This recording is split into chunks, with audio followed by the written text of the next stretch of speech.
తొలి తెలుగు కావ్యము నన్నయ మహాభారతం. రచన శ్రీ ఎంవి రామారావు గారు.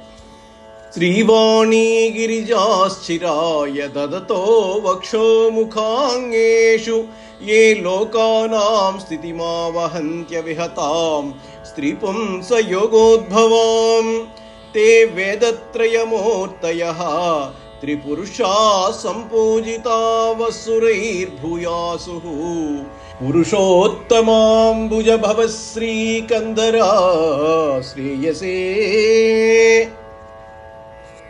లక్ష్మీ సరస్వతి పార్వతులను వక్షస్థలమునందును ముఖమునందును శరీరమునందును ధరించి లోకాలను పాలించువారును వేదమూర్తులు దేవపూజ్యులు పురుషోత్తములు అగు విష్ణువు బ్రహ్మ శివుడు మీకు శ్రేయస్సు కూర్తురుగాక.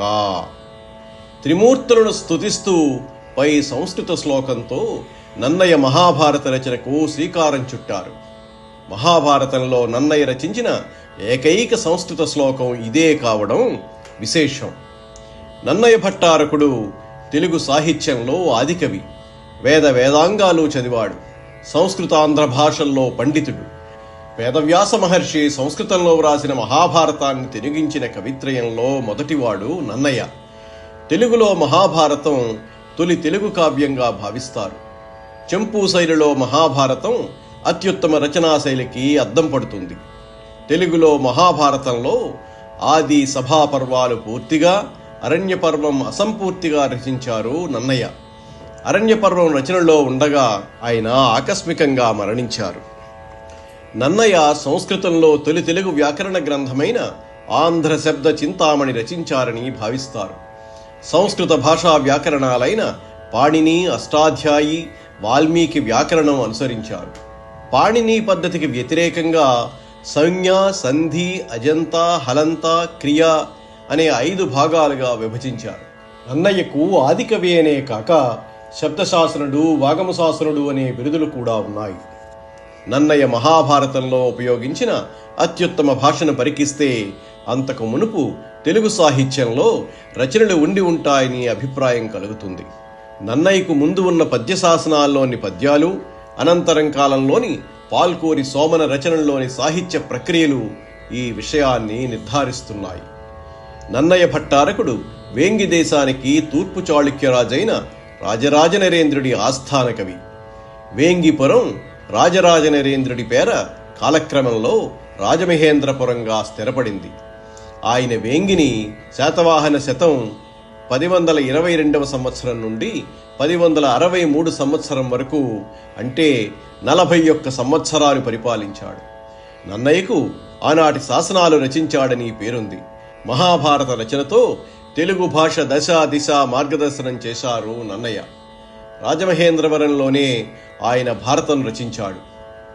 1045 సంవత్సరం నుండి 60 సంవత్సరం మధ్య మహాభారత రచన జరిగింది. రాజరాజనరేంద్రుడి ఆస్థాన కవిగా, ఆస్థాన పురోహితుడిగా కూడా నన్నయ్య వ్యవహరించారు. ఆయన ఇతర రచనలు ఇంద్రవిజయం, చాముండికా విలాసం, లక్షణసారం, రాఘవాభ్యుదయం మొదలైనవి. సహాధ్యాయుడైన నారాయణ భట్టుతో కలిసి నన్నయ్య భారతాంధ్రీకరణకు పూనుకొని విజ్ఞాన సర్వస్వంగా రూపొందించే ప్రయత్నం చేశారు. నన్నయ్య తన మహాభారత రచనకు నారాయణ భట్టు సహకరించాడని స్వయంగా పేర్కొన్నారు. భారతం అనువాదం మక్కికి మక్కీగా కాకుండా స్వేచ్ఛానువాదంగా చేశాడు. కవిత్రయంలోని తిక్కన ఎర్రన అదే సరళిని అనుసరించారు. వర్ణనల్లోనూ రసవద్ఘట్టాల్లోనూ స్వేచ్ఛను తీసుకున్న సన్నివేశాలే ఆయా రచనల్లో భాషించడం గమనార్హం. పాఠకులకు అవే నచ్చడం విశేషం. ఈ ఉపాఖ్యానాలే భవిష్యత్తులో కావ్యాలుగా విరాజిల్లాయి.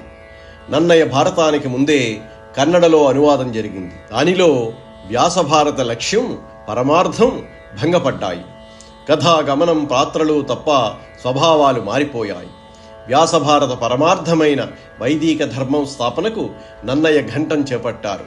అందుకే స్వేచ్ఛానువాదం చేశాడు. అరణ్య పర్వంలో నన్నయ శారదారాత్రుల వర్ణన సాహితీ ప్రియులను ఆకట్టుకుంటుంది. అదే ఆయన చివరి పద్యం. శారదరాత్రులు ఉజ్వలల సత్తర తారక హార పంక్తులన్ చారుతరంబులయ్యే వికసన్నవ కైరవ గంధబంధురోదార సమీర సౌరభము తాల్చి సుధాంసు వికీర్యమాణ కర్పూర పరాగ పాండురుచి పూరములు అంబరపూరితంబులై. శరత్కాలపు రాత్రులు మిరిసే నక్షత్రాల పట్ల దొంగలైనాయట. వెన్నెల్లో చుక్కలు బాగా కనిపించటం లేదుట. వికసించిన కలువల సుగంధాన్ని మోసుకుపోయే చల్లగాలితో, పూల పరాగంతో ఆకాశం వెలిగిపోతున్నదిట. చంద్రుడు కర్పూరపు పొడి వంటి వెన్నెలను విరజిమ్ముతున్నాడుట. తెలుగు సాహిత్యంలో 1000 సంవత్సరం నుండి 1100 సంవత్సరం మధ్యకాలాన్ని నన్నయ్య యుగంగా భావిస్తారు. నన్నయ్య 11వ శతాబ్దంలో పశ్చిమ గోదావరి జిల్లాలోని తణుకులో జన్మించాడు. ఆయన సంస్మరణగా తణుకులో శ్రీ నన్నయ భట్టారక పీఠం స్థాపించారు. నన్నయ్య తన కవిత్వంలో ప్రసన్న కథాకలితార్థయుక్తి, అక్షర రమ్యత, నానారుచిరార్థ సూక్తి నిధిత్వం లక్షణాలున్నాయని స్వయంగా అవతారికలో చెప్పుకున్నాడు. తెలుగు భాషాభ్యుదయంలో నన్నయ్య పాత్ర మరువలేనిది. ఆంధ్ర శబ్ద చింతామణి వ్యాకరణం రచించి ఆ మేరకు మహాభారతం రచించారు. ఎంతైనా తెలుగు భాషాభ్యుదయంలో తొలి అడుగు నన్నయ్యదే అనడంలో అతిశయోక్తి లేదు.